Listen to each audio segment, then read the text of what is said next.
Hello दोस्तों, the आचार classes में आपका स्वागत है। तो आज हम लोग प्रत्यावर्ती धारा का पार्ट 2 का क्वेश्चन देखने वाले हैं, जिसमें हम लोग 2022 और 23 के लगातार 14 पेपरों के क्वेश्चन हम लोग लगातार देखते चल रहे हैं।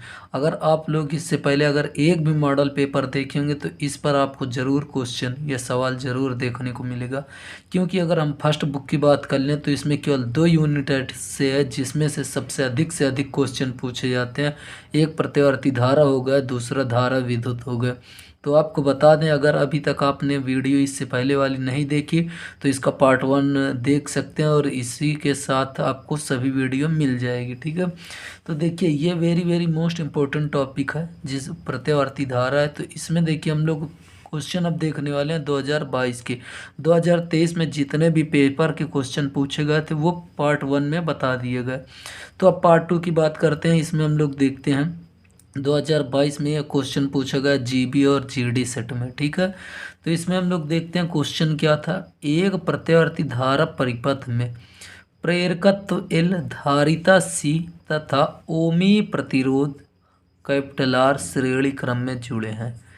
परिपथ की प्रतिबाधा का व्यंजक ज्ञात कीजिए या प्राप्त कीजिए। ठीक, तो ये क्वेश्चन आया था, 3 नंबर का क्वेश्चन था, और आपसे पूछा कब गया था, तो ये 2022 के जीबी और जीडी सेट में।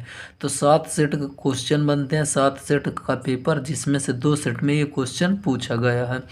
तो देखिए इसमें आपको सबसे पहले चित्र बनाना होगा। ठीक है, तो आप लोग हमेशा याद रखिए कि जो चित्र बनाइए फिजिक्स में वो हमेशा पेज के दाहिने साइड में बनाइए, ताकि आप इधर इसकी रचना आसानी से लिख सकें। तो चलिए देखिए, यहाँ पे अगर हम देखें तो ये इसको एक परिपथ ऐसे पूरा बना दिया गया। तो इसमें देखिए ये एल क्या है, प्रेरकत्व है, कुंडली का प्रेरकत्व, सी धारिता है, आर प्रतिरोध है। अब देखिए ये प्रेरकत्व के बीच जो विभवांतर लगाया जाता है वीएल होता है, और धारिता के बीच जो विभवांतर लगाया जाता है वीसी होता है, और प्रतिरोध के बीच विभवांतर जो लगाया जाता है वीआर होता है।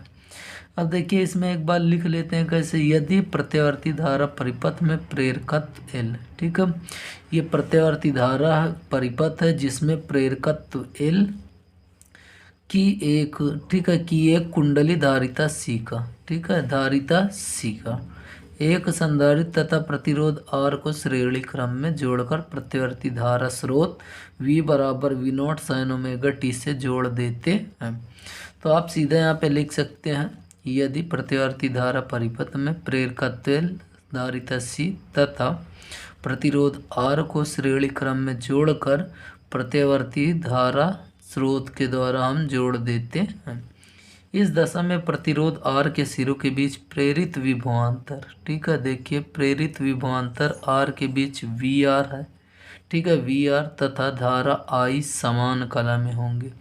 तो इसमें जो प्रतिरोध, ठीक है, विभवांतर होगा और जो धारा होगा दोनों समान कला में होंगे। प्रेरकत्व एल के सिरों के बीच प्रेरित विभवांतर वी एल। अब प्रेरकत्व एल के बीच अगर हम देखें तो विभवांतर क्या है, वी एल है। धारा आई से कला में 90 डिग्री अग्रगामी होगा। इसमें जो होगा, इसमें दोनों समान कला में होंगे, और इसमें की अगर बात करें तो 90 डिग्री अग्रगामी होगा, तथा धारिता सी के सिरों के बीच प्रेरित विभवांतर वी सी धारा आई से 90 डिग्री पश्चिमगामी होगा। तो यहाँ पे अगर हम देखें तो यहाँ पे 90 डिग्री अग्रगामी और यहाँ पे 90 डिग्री पश्चिमगामी, ठीक, और यहाँ पे समान कला में होंगे।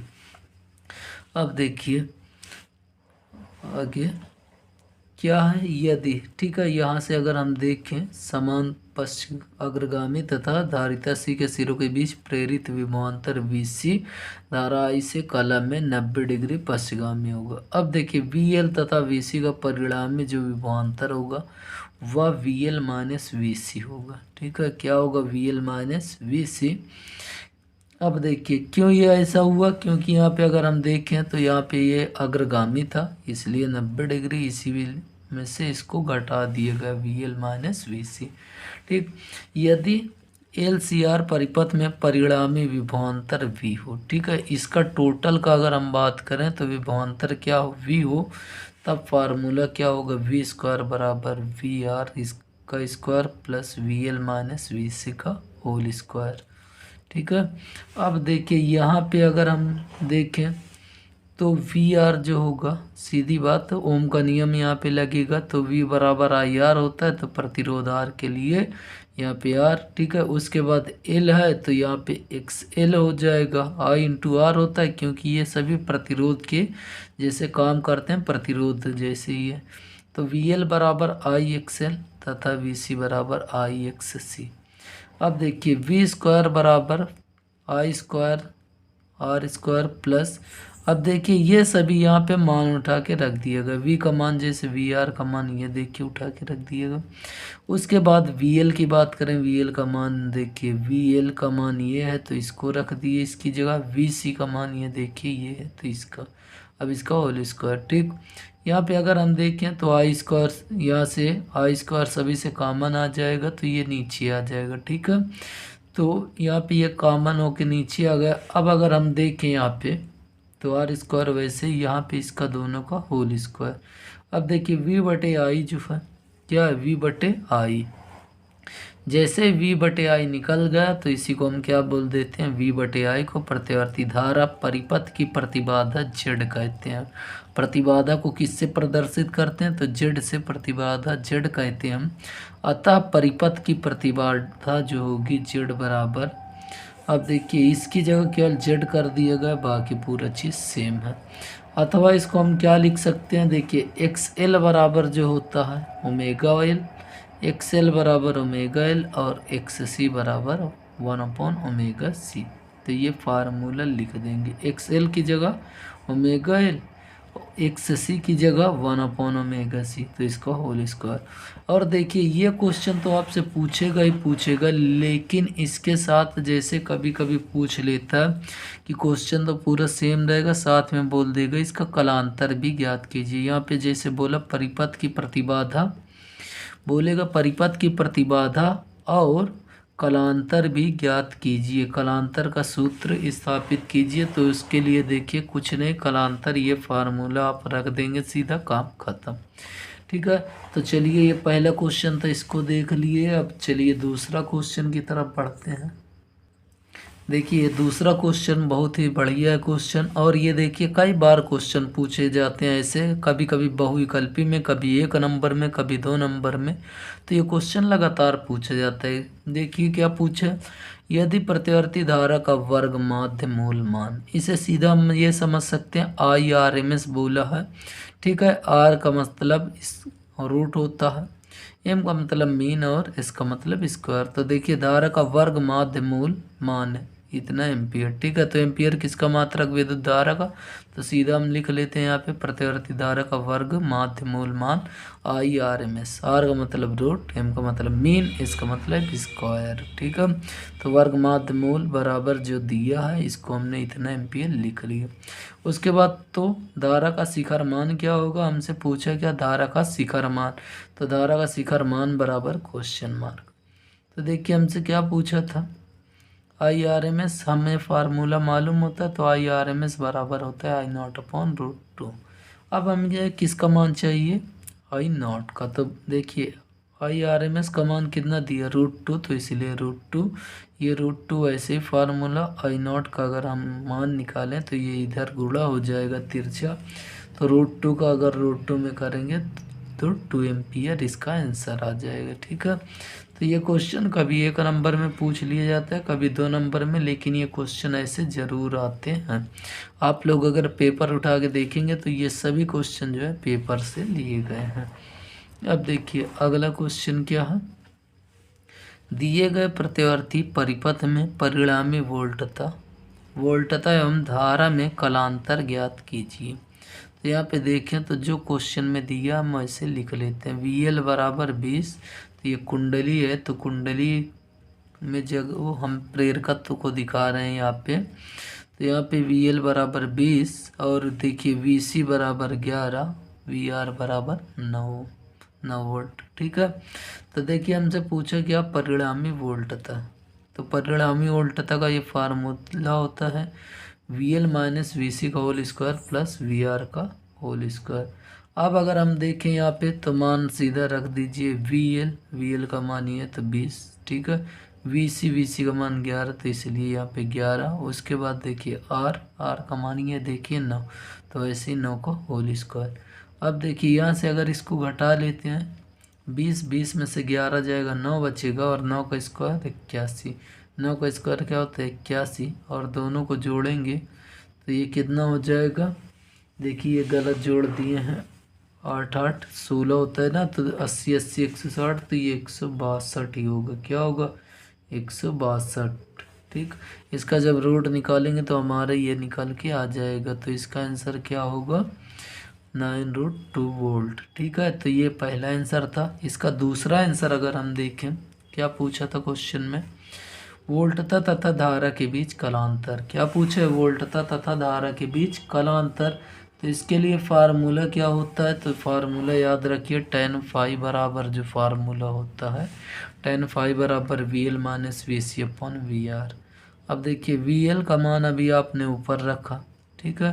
वी एल का मान आप ये देखें यहाँ से रख सकते हैं, वी एल का मान 20, तो इसलिए 20, और उसके बाद वी सी का मान देखिए 11, तो 11, उसके बाद वी आर का मान 9, ठीक है। अगर इसको हम घटाएं 20 में से 11 जाएगा, 9 बचेगा, और 9 नीचे है तो 9 से 9 कैंसिल, इसका आ जाएगा आंसर। देखिए यहाँ पे 1 आया। तो अब देखिए tan में याद रखिए tan 45 का मान कितना होता है 1, तो यहाँ से tan कैंसिल ऐसे, उसके बाद फाई बराबर 45 डिग्री। तो आप लोग ये क्वेश्चन ज़रूर सब लगा लीजिएगा अच्छे से। आपको बता दें कि अभी कल वाली वीडियो में, अगली वीडियो में जो आपको मिलने वाला है बायोलॉजी का, हो सकता है 5 पेपर लगातार एक वीडियो में क्वेश्चन दिखाया जाए, या तो कम से कम 3 पेपर के ज़रूर आपको क्वेश्चन दिखाए जाएंगे, ठीक है। तो अगर वीडियो आपको अच्छी लग रही है तो आप इस वीडियो को ज़रूर लाइक कीजिए। चलिए अब अगले क्वेश्चन की तरफ आपको बढ़ते हैं, और लास्ट तक आप ये वीडियो ज़रूर देखिएगा। तो देखिए अगला क्वेश्चन क्या है, प्रतिवर्ती धारा के वर्ग माध्य मूल मान IRMS से आप क्या समझते हैं। प्रतिवर्ती धारा के वर्ग माध्य मूल मान और शिखर मान में संबंध लिखना। तो ये तो केवल इतना फार्मूला लिखना है, लेकिन यहाँ पे परिभाषा आपसे पूछा, तो परिभाषा पहले क्या लिखेंगे, हेडिंग आप ऐसे बना सकते हैं, धारा का वर्ग माध्य मूल मान, ठीक है। तो आप सीधा याद रखिए किसी परिपथ में बहने वाली धाराओं के वर्ग के, ठीक है, धाराओं के वर्ग के औसत का वर्गमूल उस परिपथ में बहने, उस परिपथ में धारा का वर्ग माध्य मूल मान कहलाता है, ठीक है। यहाँ पे देखिए अगर हम देखें संबंध, तो संबंध याद रखिए ये फार्मूला IRMS बराबर I0/√2 होता है, और उसके बाद यहाँ पे हम इसको सीधा लिख लेते हैं। तो ये आपका क्वेश्चन 2 नंबर में पूछा गया था, तो आप लोग इसको ज़रूर याद कर लीजिएगा। देखिए इसमें जितने भी क्वेश्चन हैं आपको दिखाए जाएंगे, आप लोग देखकर अगर एक भी बार आपने पढ़ा है तो आपको पता चल जाएगा कि इसमें जितने भी क्वेश्चन लिए गए सब बहुत इम्पोर्टेंट है, और सब अनसॉल्व से क्वेश्चन लिए गए हैं, जो कि आपको टॉपिक वाइज यहाँ कराया जाता है। अब देखिए अगला क्वेश्चन क्या है, दिए गए प्रतिवर्ती धारा की सहायता से ज्ञात कीजिए। क्या ज्ञात करना है, वोल्टेज का वर्ग माध्य मूल मान। आपको बता दें ये सब क्वेश्चन ऐसे हैं कि इनके बिना कभी पेपर बनता ही नहीं, तो आप लोग ज़रूर इसको बहुत अच्छे से लगाइएगा।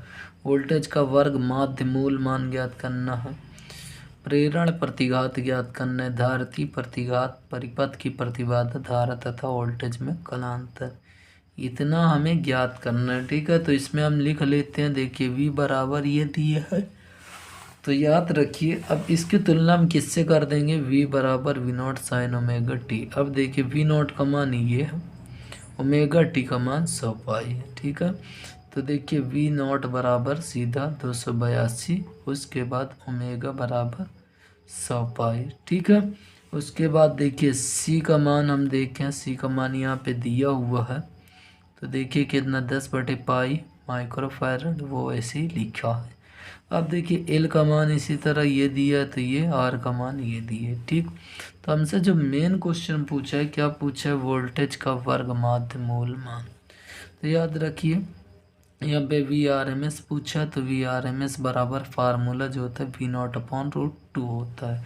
अब देखिए वी नॉट का मान ये ऊपर से उठा के रख दिए। अब देखिए रूट टू का मान होता है 1.414, ठीक है। तो ये मान रख दिए 2 अंक तक, और इसका भाग करेंगे टोटल कितना आएगा 200, इसका आंसर, ठीक। अब देखिए इसमें अगर हम देखें तो अगला क्वेश्चन क्या पूछा था, प्रेरण प्रतिघात। तो याद रखिए इसमें ये छोटे छोटे फार्मूले बहुत महत्वपूर्ण हैं, इसको आप लोग अच्छे से याद रखिए।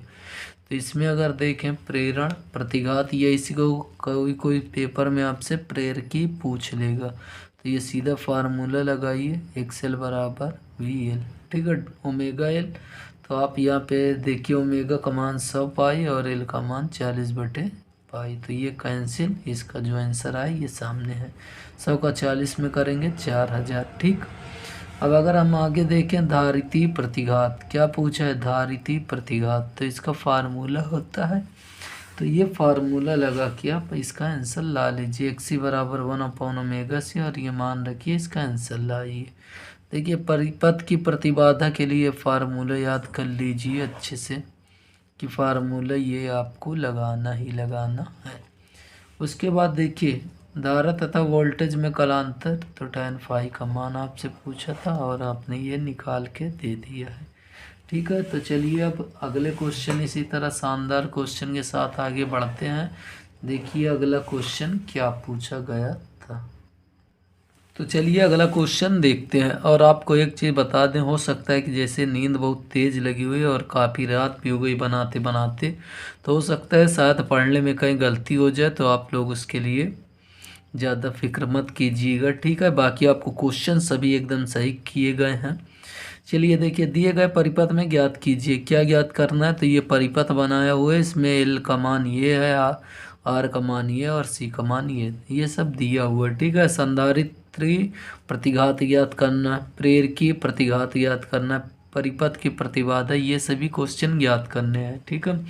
ये देखिए 2 बार क्वेश्चन पूछा गया। हम बात कर लें इसी प्रकार के टॉपिक से कई बार क्वेश्चन पूछे जा चुके हैं, ठीक है। देखिए इसी चित्र को इस प्रकार भी बनाया जा सकता है, ये नीचे केवल प्रतिरोध कर दिया, बाकी क्वेश्चन सेम है। तो देखिए हमें क्या क्या क्वेश्चन में दिया, यहाँ से हम लिख लेते हैं। वी देखिए एल बराबर 10 हेनरी, सी बराबर अगर आप देखें 20 माइक्रोफैरड, माइक्रो को जब बदलेंगे तो 10⁻⁻6 से गुणा, आर का मान देखिए 500, वी बराबर देखिए ये फार्मूला यहाँ से वी बराबर 200 साइन ओमेगा साइन 100t दिया है, तो ये मान वैसे पूरा रख दिए। अब देखिए इसमें हमसे पूछा क्या धारिती, ठीक है, संधारित्री प्रतिघात या धारिती प्रतिघात। तो फार्मूला होता है एक्स सी बराबर 1/ओमेगा सी, ये मान रख दिए, सीधा इसका आंसर, ठीक है। आंसर 5000, ये आप लोग इतना देख लीजिए, कैलकुलेशन कर लीजिए। अब अगला क्वेश्चन हमसे क्या पूछा था, प्रेरण प्रतिघात या प्रेर की प्रतिघात। तो फार्मूला ओमेगा देखिए एक्स एल बराबर होता है ओमेगा एल, ठीक है। ये मान दिया है, सीधा ऊपर से इसको रख देंगे, इसका आंसर भी आ जाएगा, ठीक है। ओमेगा एल का मान 100 था, एल का मान 10 था, तो 100 दाम यहाँ से 1000, ठीक है। तो ये आ जाएगा आंसर। अब हमसे पूछा क्या है, परिपथ की प्रतिबाधा, क्या चीज़, परिपथ की प्रतिबाधा।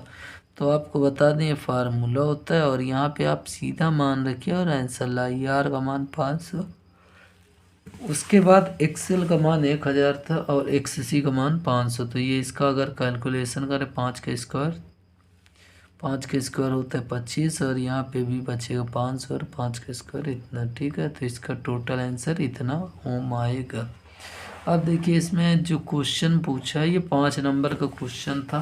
तो अगला क्वेश्चन क्या पूछा है, तो देखिए अगला क्वेश्चन क्या पूछा था, धारा तथा वोल्टेज के बीच कलांतर। आपको बता दें फार्मूला याद हो तो एक एक लाइन में इसका आंसर है सब, तो याद रखिए। देखिए tan फाई इधर लिखिए, या तो फाई बराबर tan इनवर्स, बात वही है।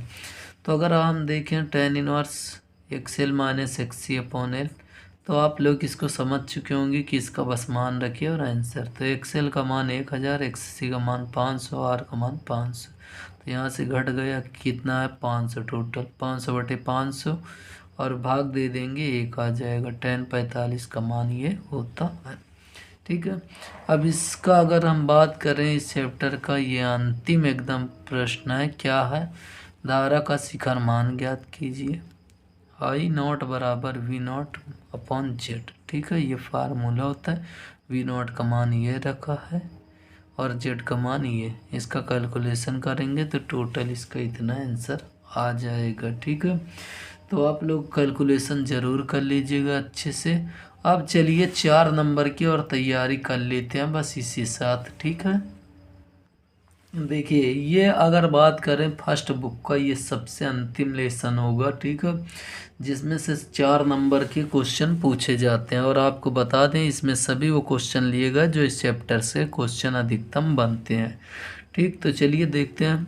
विद्युत चुंबकीय तरंगों की कोई 2 मुख्य विशेषताएं। सीधा आपसे विशेषताएं पूछा तो आप लिखिए निर्वात में प्रकाश की चाल से चलती है या अनुप्रस्थ तरंगे होती है। ठीक है, तो इसको शॉर्ट में जल्दी से आपको समझाते चल रहे हैं। जो ना समझ में आएगा कमेंट कर दीजिएगा, नहीं आप लोग बैक करके वीडियो देख लीजिएगा। चलिए देखिए उसके बाद पूछा क्या है अगला क्वेश्चन। देखिए 2023 BS सबसे पहले सेट में ये क्वेश्चन पूछा गया था 2 नंबर का।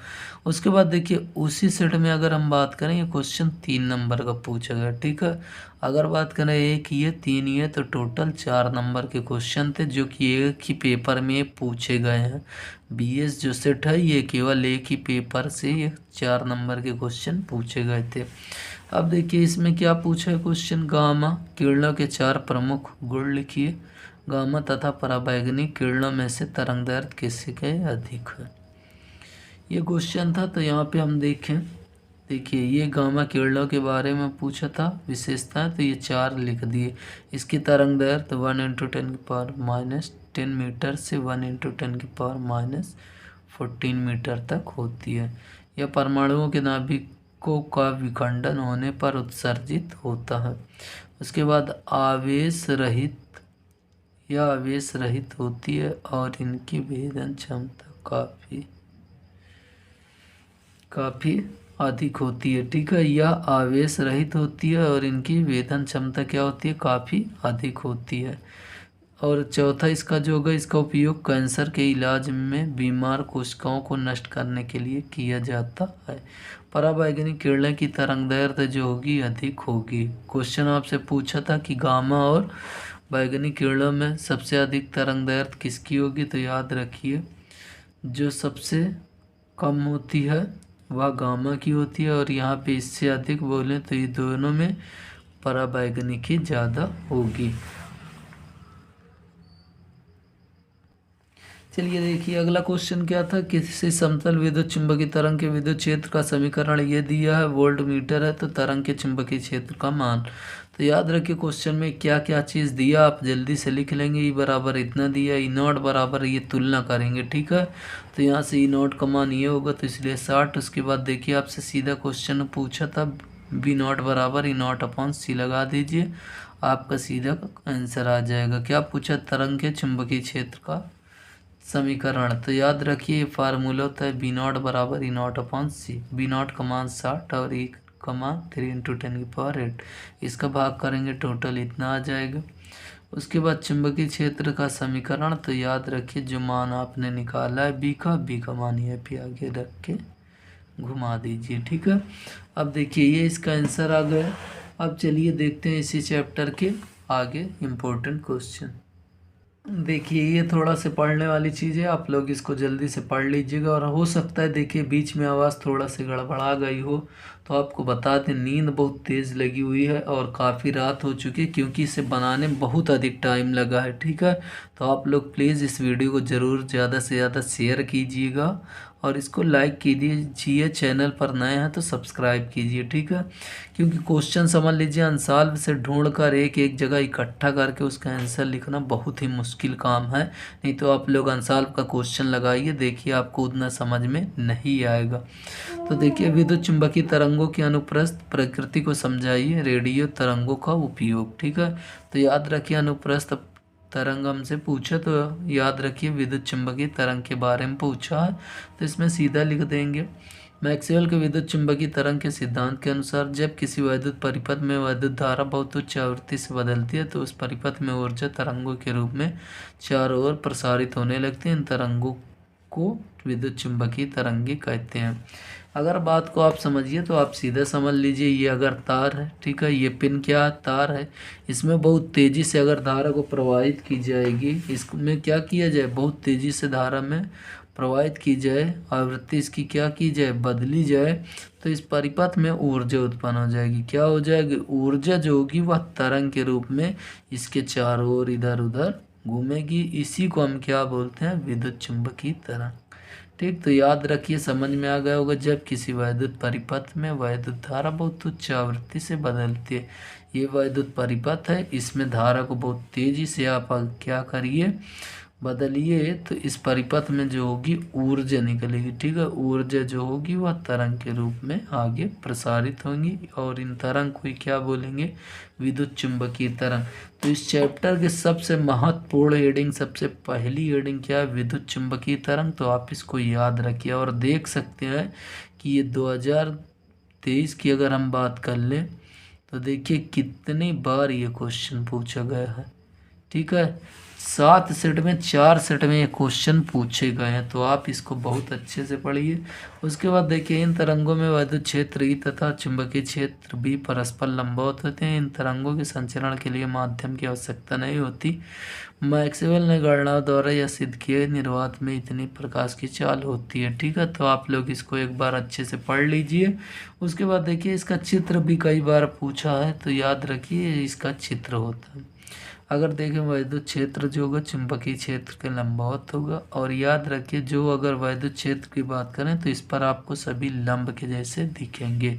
ठीक है, ये एक सच है, तो ये कैसे दिखेंगे, सब लंब के जैसे। ठीक है, वैद्युत क्षेत्र, तो ये आप लोग चित्र देख लीजिए, इसको अच्छे से बना लीजिएगा, ये क्वेश्चन में काफ़ी बार पूछा गया। तो इसमें देखिए अगला क्वेश्चन क्या है, विद्युत चुंबकीय तरंगों की दो विशेषताएं लिखिए, इसके संचरण आरेख खींचकर विद्युत क्षेत्र। ठीक है, तो विद्युत क्षेत्र, ये आरेख बोला विद्युत क्षेत्र और चुंबकीय क्षेत्र, तो याद रखना ये फार्मूला पूरा ये डायग्राम ही बनेगा। ठीक है, उसके बाद देखिए, दो विशेषताएं पूछा, तो हमने 4 विशेषताएं यहाँ पे आपको लिख के पहले से रखे हैं, लिख रखे हैं, तो इसको आप लोग स्क्रीनशॉट ले लीजिए। क्या होता है, ये तरंगे त्वरित आवेशित कणों द्वारा उत्पन्न होती है। इनकी ऊर्जा विद्युत तथा चुंबकीय क्षेत्र में विभाजित होती है। ये तरंगे प्रकाश की भांति परावर्तित तथा अपवर्तित होती है। ये तरंगे निर्वात में अपॉन रोड में μ0 वेग से संचारित होती है, जिसका मान प्रकाश की चाल के बराबर होता है। ठीक है, तो इसमें देखिए 1-2 क्वेश्चन और दिए हैं जो कि आपको बता दें। चलिए अगला क्वेश्चन की तरफ आगे बढ़ते हैं। चलिए देखिए, बस 2 क्वेश्चन बचे हैं, जल्दी से इसको आपको बता दें, आप लोग ज़रूर पढ़ लीजिएगा इसको थोड़ा ध्यान से। तो देखिए, ये 50 मेगाहर्ट्ज, ठीक है, कि जो विद्युत चुंबकीय तरंग x अक्ष, ठीक है, ये x दिशा में संचरित हो रही है। किसी बिंदु पर वैद्युत क्षेत्र का मान इतना दिया है, तो उस पर चुंबकीय क्षेत्र का मान ज्ञात करना है। तो फार्मूला याद रखिए, जो आपको दिया है वो रख दीजिए। वैद्युत क्षेत्र का मान इतना, b का मान पूछा है, और c का मान क्या होता है, प्रकाश की चाल है, तो आप लोग को पता ही होगी कि इतनी होती है। तो E0 का मान इतना, और जैसे भाग देंगे इसका ये आंसर आ जाएगा। ठीक है, तो कैलकुलेशन आप लोग करिएगा अच्छे से। देखिए, फिर ये अंतिम क्वेश्चन है ये, अब आप लोग इसको देख लीजिए, अच्छे से कर लीजिएगा। और आपको बता दें, बायोलॉजी, ठीक है, बायोलॉजी, केमिस्ट्री, फिजिक्स, अगर ये सभी के आप पेपर देखना चाहते हैं या पेपर कैसे आता, तो आप इस चैनल को ज़रूर सब्सक्राइब कीजिए और कमेंट में लिख दीजिए पेपर के ऊपर वीडियो बना दीजिए, तो हम वीडियो बना देंगे। ठीक है, तो चलिए आज ये वीडियो यहीं पे समाप्त होती है, फिर आप लोग को मिलेंगे एक नए वीडियो के साथ। तब तक के लिए जय हिंद, जय भारत।